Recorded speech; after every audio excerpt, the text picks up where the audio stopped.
কম্পিউটারের এই যুগেও টাইপরাইটারে কাজের এমন দৃশ্য চোখে পড়বে ঢাকার আদালত পাড়ায়। একসময় এখানে শতাধিক টাইপিস্টের ব্যস্ত দিন কাটত। এখন টিকে আছেন বিমান পালের মতো হাতে গোনা কয়েকজন। এই তো আগে অনেক কাজ ছিল, এখন অনেক অর্ধেক হয়েছে আর কি। কত লোক এখানে তখন টাইপরাইটিং কাজ করতো? তখন 50-60 জন ছিল, এখন অল্প কয়েকজন, 8-10 জন। 1975 সাল থেকে এই পেশায় আছেন সেকান্দার আলী।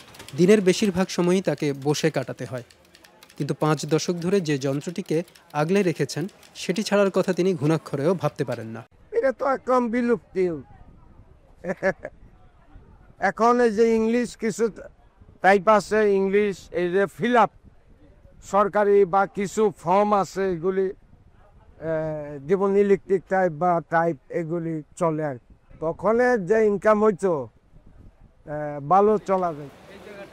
সরকারের নির্দিষ্ট কিছু ফর্ম পূরণ, আদালতের সমনে নাম ঠিকানা লেখানো, স্ট্যাম্প পেপারে কম্পোজ ভুল হলে সেটি ঠিক করে নতুন করে লেখা, গ্রাহকদের এমন সব কাজ করে দেন টাইপিস্টরা। আবার পুরনো দলিলের নকলের জন্য কারো কারো এখনও টাইপরাইটারের লেখাই পছন্দ। হাতের টাইপটাই ছিল ঐতিহ্যবাহী, কারণ কম্পিউটারের মধ্যে অনেক সময় মিচিং হয়ে জায়গা দু একটা কথা, তখন আমরা এই হাতের টাইপের আশ্রয় নিই। এটা দীর্ঘদিন করে যেতেছে এবং সে নির্ভর করে কম্পিউটারে পদ্ধতি পারে না, এই জন্য কম্পিউটার করে না, টাইপ করতে পারে না, ঠিকমতো আসে না। তবে টাইপরাইটারের যুগ যে শেষ হয়ে গেছে তা বোঝেন টাইপিস্টরাও। নতুন বা পুরাতন কোনো ধরনের টাইপরাইটারই এখন কিনতে পাওয়া যায় না। এর খুচরা যন্ত্রাংশ, কালি, কার্বন পেপার কোনো কিছুই সহজলভ্য না। তারপরও ভালোবেসে কিংবা নিরুপায় হয়ে এই পেশা ধরে রেখেছেন তারা।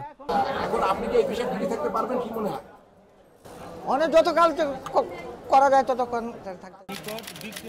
ঢাকার আদালত পাড়ায় কম্পিউটারের পাশে বিমান পালদের টাইপরাইটারের খটখট আওয়াজ যেন এখন যন্ত্রটির বিদায়ের বার্তাই দিচ্ছে।